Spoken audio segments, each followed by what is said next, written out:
वज़ीर-ए-आज़म नरेंद्र मोदी ने आज अपने पार्लिमानी हल्के वाराणसी पहुंचकर कई तरक्याती प्रोजेक्टों का इफ्तिताह किया और संगे बुनियाद रखा।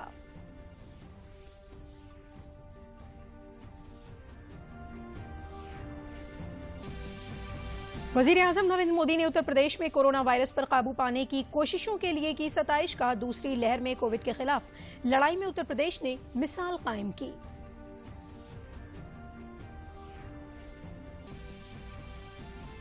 वज़ीर आला योगी आदित्यनाथ ने कहा कि काशी ने तरक्की की नई बुलंदियों को छूकर आलमी सतह पर अपनी एक अलग पहचान बनाई। वज़ीर आज़म की क़यादत में काशी बनी स्मार्ट काशी।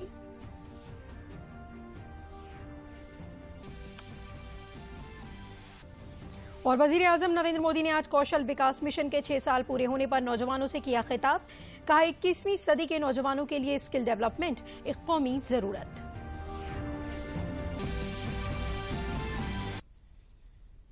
आदाब, मैं हूं दीबा हाशमी और अब खबरें तफसील से।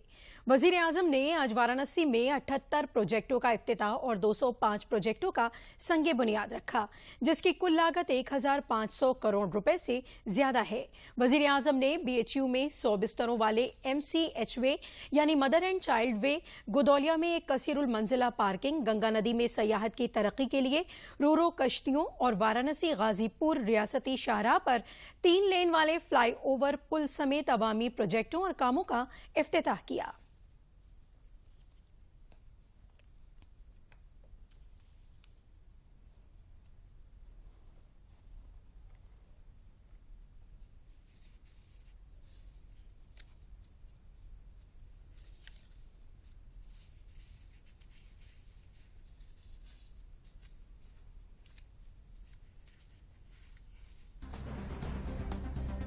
काशी के सांसद और देश के यशस्वी प्रधानमंत्री श्री नरेंद्र मोदी जी के दूरदर्शी नेतृत्व में धर्म और आध्यात्म की नगरी में विकास की अविरल धारा बह रही है।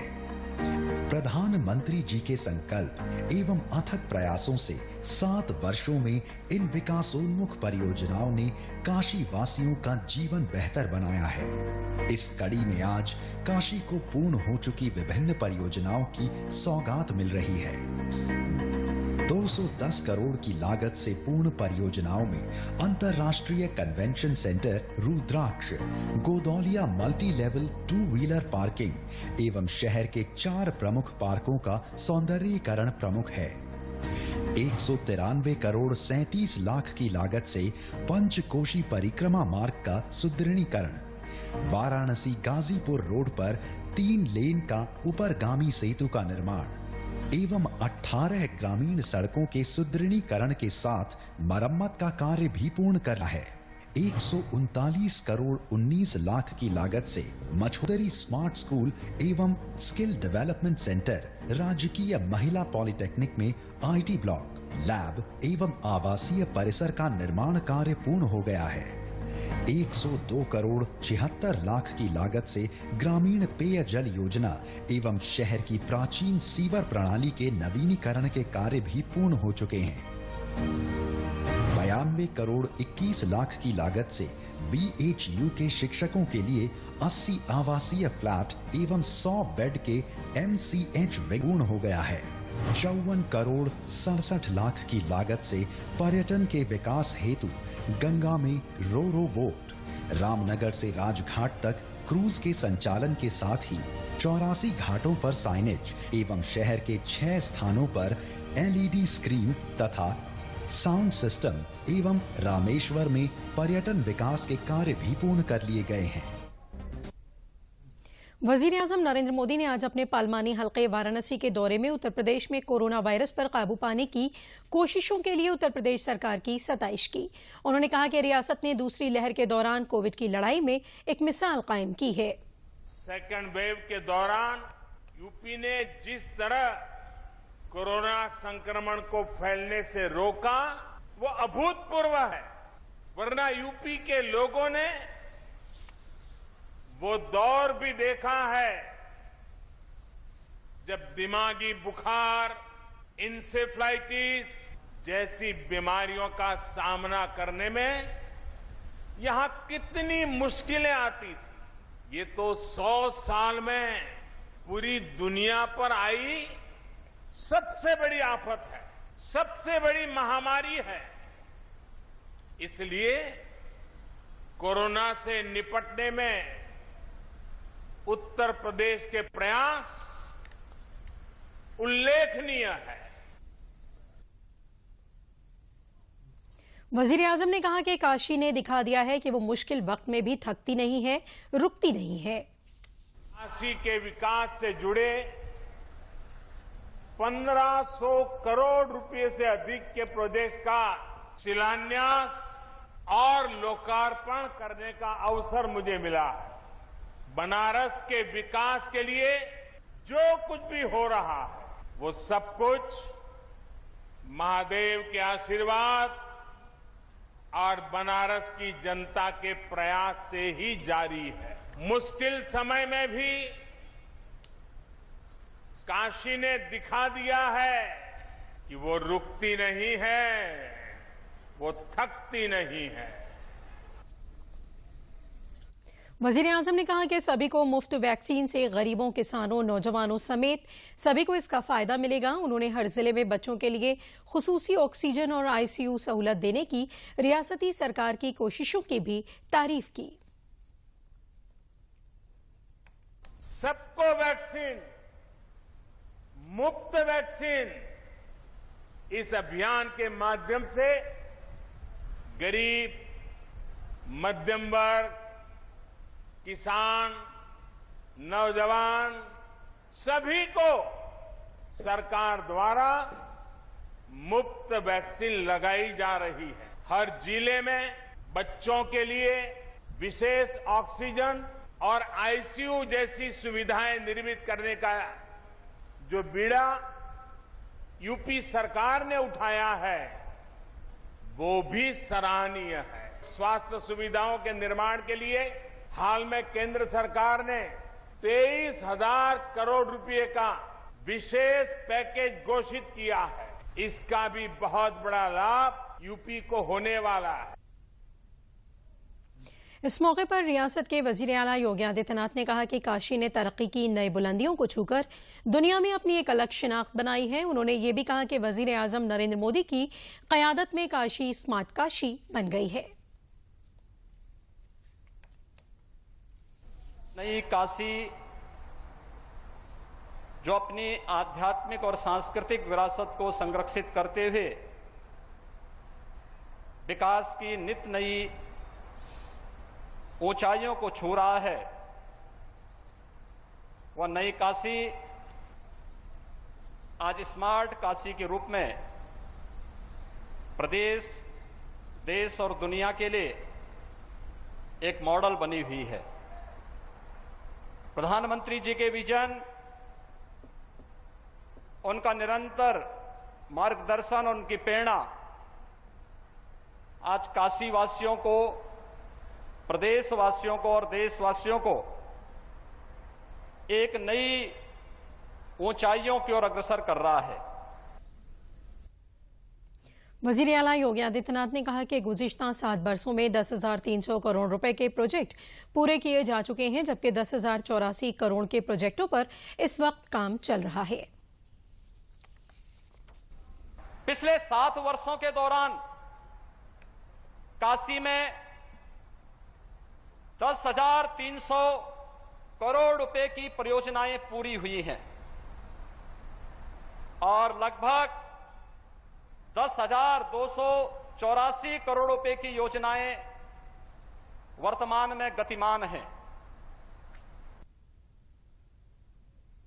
वजीर आजम नरेंद्र मोदी आज अपने पार्लिमानी हल्के वाराणसी के दौरे पर आए हुए हैं। वाराणसी पहुंचने पर वजीर आजम का रियासत की गवर्नर आनंदीबेन पटेल और वजीर आला योगी आदित्यनाथ ने खैर मकदम किया। वजीर आजम ने आज वाराणसी में 78 प्रोजेक्टों का इफ्तिताह किया और 205 प्रोजेक्टों का संगे बुनियाद रखा, जिसकी कुल लागत 1,500 करोड़ रुपए से ज्यादा है।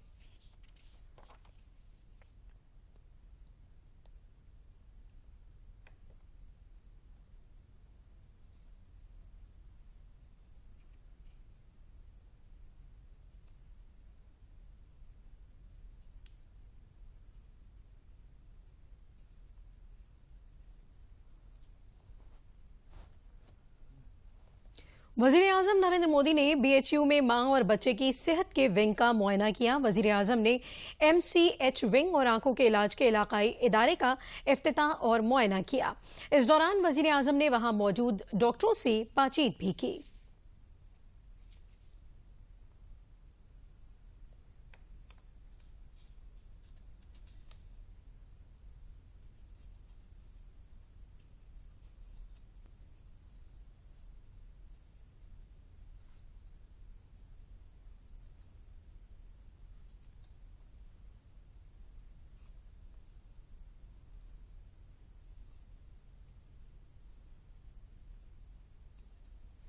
वजीर-ए-आजम नरेंद्र मोदी ने आज वाराणसी में international cooperation and convention centre Rudraksh का इफ्तिताह किया। इस मौके पर उन्होंने कन्वेंशन सेंटर रुद्राक्ष में पौधा भी लगाया।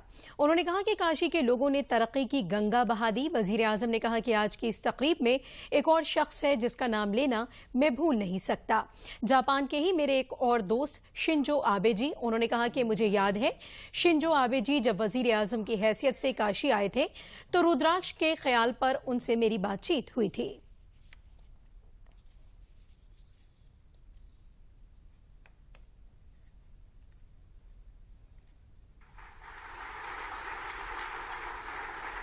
मुझे याद है शिंजो आबे जी जब प्रधानमंत्री के तौर पर काशी आए थे तो रुद्राक्ष के आइडिया पर उनसे मेरी लंबी चर्चा हुई थी।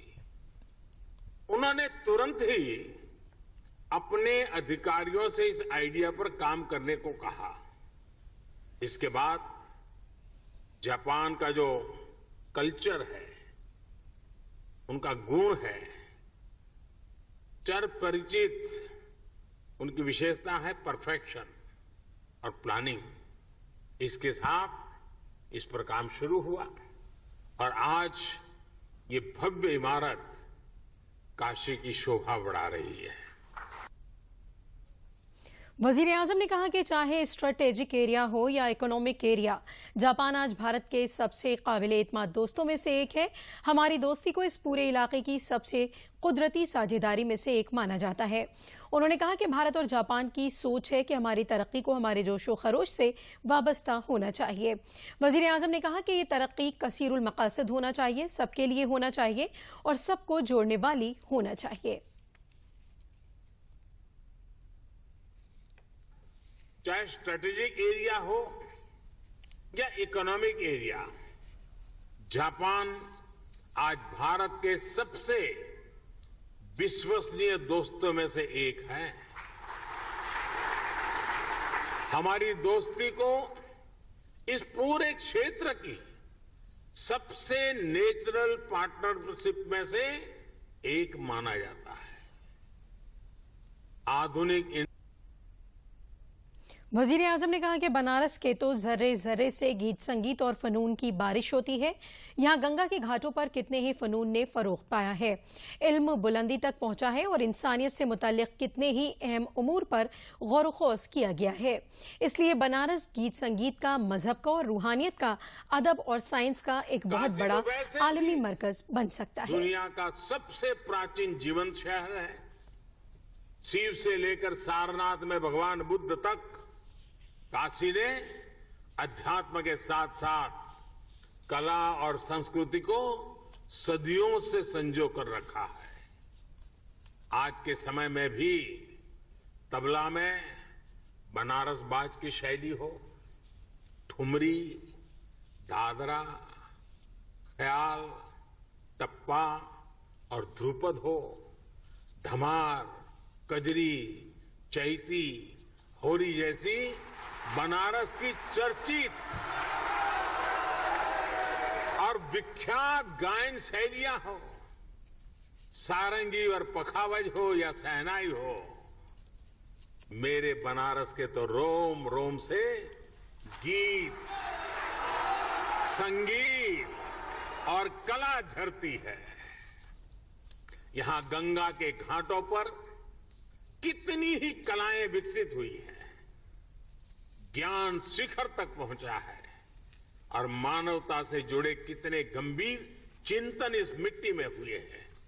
और इसलिए बनारस गीत संगीत का, धर्म अध्यात्म का, ज्ञान विज्ञान का एक बहुत बड़ा ग्लोबल सेंटर बनता है। साथियों, बौद्धिक विमर्शों के लिए, बड़ी सेमिनार्स और कल्चरल इवेंट्स के लिए बनारस अपने आप में एक आइडियल लोकेशन है। देश विदेश से लोग यहां आना चाहते हैं, यहां रुकना चाहते हैं। ऐसे में अगर यहां इसी तरह की इवेंट्स के लिए सुविधा मिलेगी, इंफ्रास्ट्रक्चर होगा, तो स्वाभाविक है बड़ी संख्या में कला जगत के लोग बनारस को प्राथमिकता देंगे। रुद्राक्ष इन्हीं संभावनाओं को आने वाले दिनों में साकार करेगा। कौशल विकास मिशन के 6 साल पूरे होने पर वजीर आजम नरेंद्र मोदी ने नौजवानों को खिताब करते हुए कहा कि 21वीं सदी के नौजवानों के लिए स्किल डेवलपमेंट एक कौमी जरूरत है। उन्होंने कहा कि गुज़िश्ता 6 बरसों में स्किल इंडिया के तहत जो तरक्याती काम हुए हैं, उसकी बुनियाद पर हमें नए सिरे से स्किल इंडिया मिशन को रफ्तार देनी होगी। वजीर आजम ने कहा कि जब कोई समाज महारत को अहमियत देता है तो समाज की भी महारत फरोग पाती है।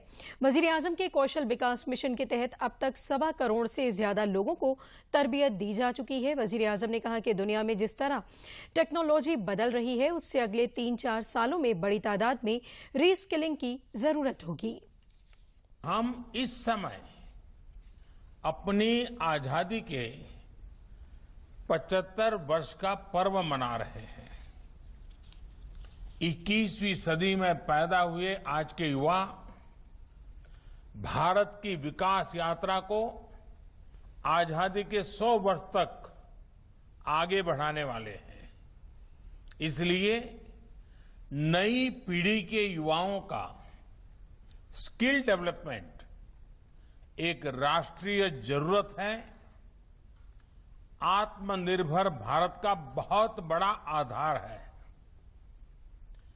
बीते 6 वर्षों में जो आधार बना, जो नए संस्थान बने, उसकी पूरी ताकत जोड़कर हमें नए सिरे से स्किल इंडिया मिशन को गति देनी ही है। साथियों, जब कोई समाज स्किल को महत्व देता है तो समाज की अपस्किलिंग भी होती है, उन्नति भी होती है। दुनिया इस बात को बखूबी जानती भी है, लेकिन भारत की सोच इससे भी 2 कदम आगे की रही है। हमारे पूर्वजों ने स्किल्स को महत्व देने के साथ ही उन्होंने इसे सेलिब्रेट किया, स्किल्स को समाज के उल्लास का हिस्सा बना दिया। आप देखिए, हम विजयादशमी को शस्त्र पूजन करते हैं, अक्षय तृतीया को किसान फसल की कृषि यंत्रों की पूजा करते हैं, भगवान विश्वकर्मा की पूजा तो हमारे देश में हर स्किल, हर शिल्प से जुड़े लोगों के लिए बहुत बड़ा पर्व रहा है। हमारे यहां शास्त्रों में निर्देश दिया गया है, विवाह दिशु यज्ञशु गृह आराम विधायके सर्व कर्मसु संपूज्यो विश्वकर्मा इति श्रुतम। अर्थात विवाह हो, गृह प्रवेश हो या कोई और यज्ञ कार्य, सामाजिक कार्य हो, इसमें भगवान विश्वकर्मा की पूजा, उनका सम्मान जरूर किया जाना चाहिए। विश्वकर्मा की पूजा यानी समाज जीवन में अलग अलग रचनात्मक कार्य करने वाले हमारे विश्वकर्माओं का सम्मान, स्किल का सम्मान, लकड़ी के कारीगर, मेटल्स का काम करने वाले, सफाई कर्मी, बगीचे की सुंदरता बढ़ाने वाले माली, मिट्टी के बर्तन बनाने वाले कुम्हार, हाथ से कपड़ा बुनने वाले बुनकर साथी, ऐसे कितने ही लोग हैं जिन्हें हमारी परंपरा ने विशेष सम्मान दिया है। महाभारत के भी एक श्लोक में कहा गया है, विश्वकर्मा नमस्तेस्तु विश्वात्मा विश्व संभव, अर्थात जिनके कारण विश्व में सब कुछ संभव होता है उस विश्वकर्मा को नमस्कार है। विश्वकर्मा को विश्वकर्मा कहा ही इसलिए जाता है क्योंकि उनके काम के बिना, स्किल्स के बिना समाज का अस्तित्व ही असंभव है। लेकिन दुर्भाग्य से गुलामी के लंबे कालखंड में स्किल डेवलपमेंट की व्यवस्था हमारे सोशल सिस्टम में, हमारे एजुकेशन सिस्टम में धीरे धीरे कमजोर पड़ती गई। साथियों, एजुकेशन अगर हमें ये जानकारी देती है कि हमें क्या करना है, तो स्किल हमें सिखाती है कि वो काम वास्तविक स्वरूप में कैसे होगा। देश का स्किल इंडिया मिशन इसी सच्चाई, इसी जरूरत के साथ कदम से कदम मिलाने का अभियान है। हापुड़ जिले में वजीर-ए-आजम आवासीय योजना बरसात में गरीब आवाम के लिए नेमत साबित हुई है।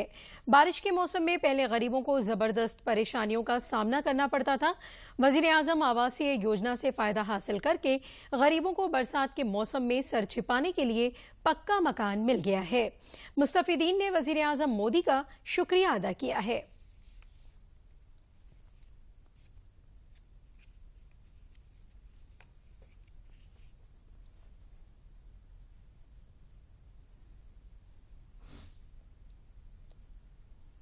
हमें पता पड़ा कि प्रधानमंत्री आवास योजना में मकान आवास मिल रहे हैं, बन रहे हैं, तो हमने भी फार्म भरा। पीछे हम बहुत परेशान थे, कच्चा मकान था, बरसात में बहुत पानी भर जाया करता था।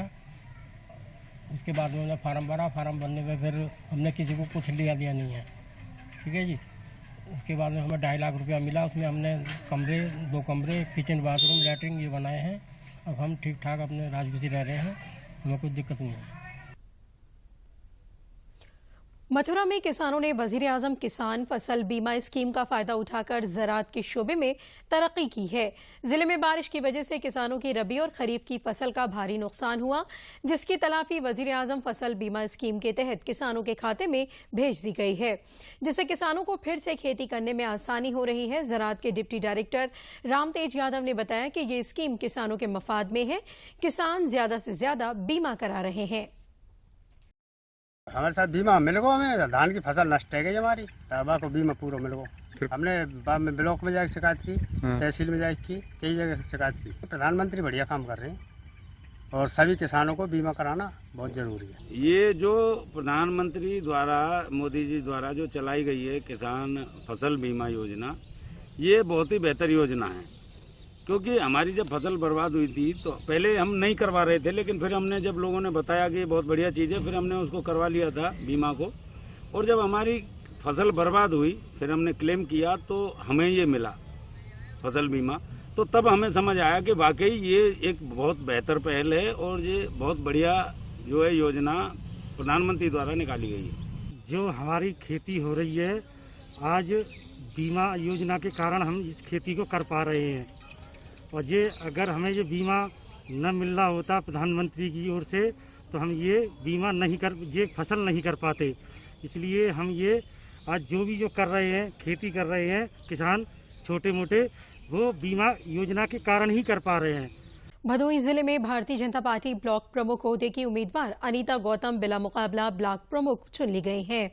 उनके शौहर मनरेगा के मजदूर हैं। कहते हैं कि जमहूरियत की यही सबसे खूबसूरत तस्वीर है कि यहाँ सभी को बराबर का मौका मिलता है।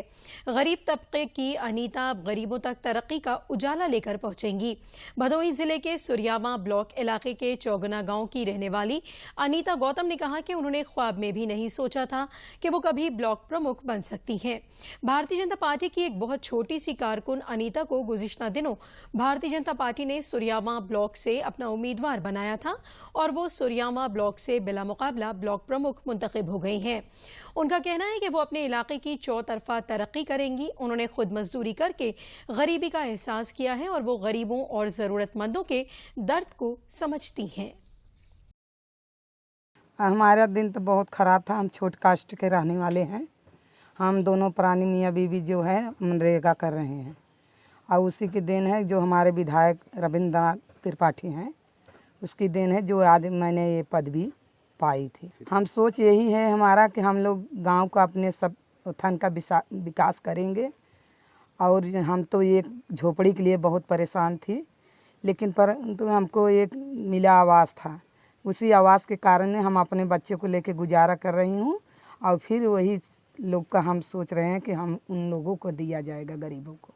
जो एक सपना था हमारे महापुरुषों का, पंडित दीनदयाल उपाध्याय जी का, श्यामा प्रसाद मुखर्जी जी का एवं बाबा साहब डॉक्टर भीमराव अंबेडकर का, कि समाज में सबसे निचले व्यक्ति को, और जैसा कि पंडित दीनदयाल उपाध्याय जी ने अंत्योदय का नारा भी दिया था और उसको साकार करने का काम पूर्व प्रधानमंत्री पंडित अटल बिहारी वाजपेयी जी कर रहे थे।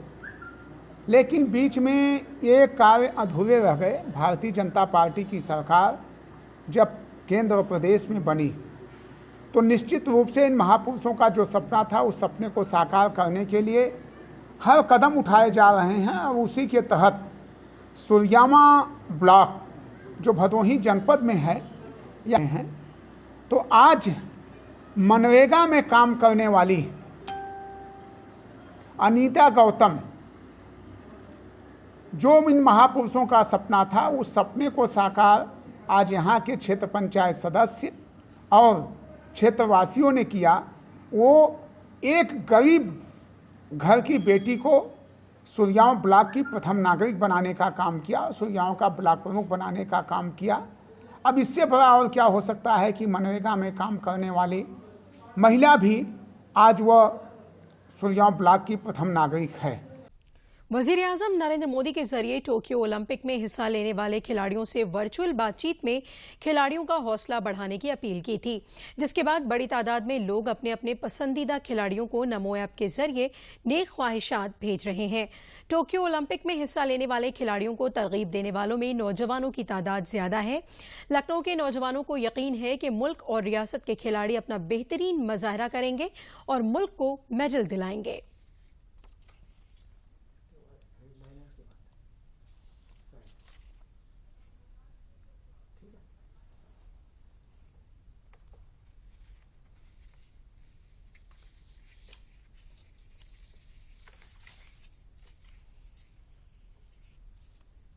टोक्यो ओलंपिक में जो हमारे देश से 10 खिलाड़ी गए हैं, उन खिलाड़ी देश का मान बढ़ाते हैं और मैं उनके खूब सारी शुभकामनाएं देती हूं कि वो जीत कर आएं और हमारे देश का कौशल और बढ़ाएं। प्रधानमंत्री जी ने जिस तरीके से एक कदम उठाया है, हमारे देश के कुछ खिलाड़ी जा रहे हैं ओलंपिक में, टोक्यो ओलंपिक्स में, मैं चाहती हूं कि वो देश का नाम रोशन करें, अच्छा प्रदर्शन करें और जीत करके आएँ। प्रधानमंत्री जी ने नमो ऐप के द्वारा जो हमको प्लेटफॉर्म दिया है, उसके माध्यम से हम देश के खिलाड़ियों को, एथलीट्स को बधाई देना चाहते हैं। हमारा पूरा देश उनको बधाई देना चाहता है। हम युवा हैं और हमारे देश के युवा देश का नाम रोशन करेंगे, हमारे पूरे राष्ट्र का नाम आगे जाएगा। इससे अच्छा कुछ हो नहीं सकता है। शिवम है और मैं लखनऊ से हूँ और इस नमो ऐप के थ्रू, हम प्लेटफॉर्म के थ्रू मोदी जी का धन्यवाद करते हैं ताकि हम एक युवा और अपनी टीम को सपोर्ट कर सकते हैं फुली और देख सकते हैं, उनको बेस्ट विशेष दे सकते हैं, इससे उनका उत्साहन बढ़े और वो विन करके इंडिया वापस आए और इंडिया का नाम रोशन हो। धन्यवाद। टोक्यो ओलंपिक में जो भी इंडिया के प्लेयर्स गए हैं हमारे देश की तरफ से, मेरी शुभकामनाएं उनके साथ हैं। All the very best to them and I hope कि वो जीतें और उसके अलावा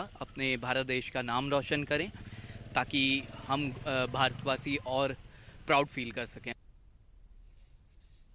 और आखिर में अहम खबरें एक बार फिर।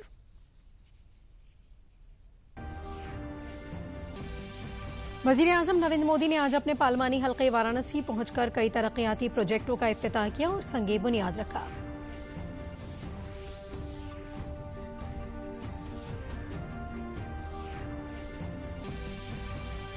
वज़ीर-ए-आज़म नरेंद्र मोदी ने उत्तर प्रदेश में कोरोना वायरस पर काबू पाने की कोशिशों के लिए की सताइश। कहा, दूसरी लहर में कोविड के खिलाफ लड़ाई में उत्तर प्रदेश ने मिसाल कायम की।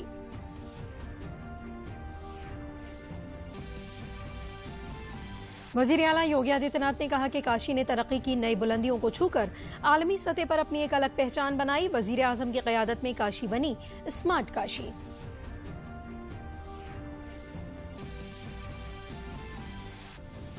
और वज़ीर-ए-आज़म नरेंद्र मोदी ने आज कौशल विकास मिशन के 6 साल पूरे होने पर नौजवानों से खिताब किया। कहा, 21वीं सदी के नौजवानों के लिए स्किल डेवलपमेंट एक जरूरत है।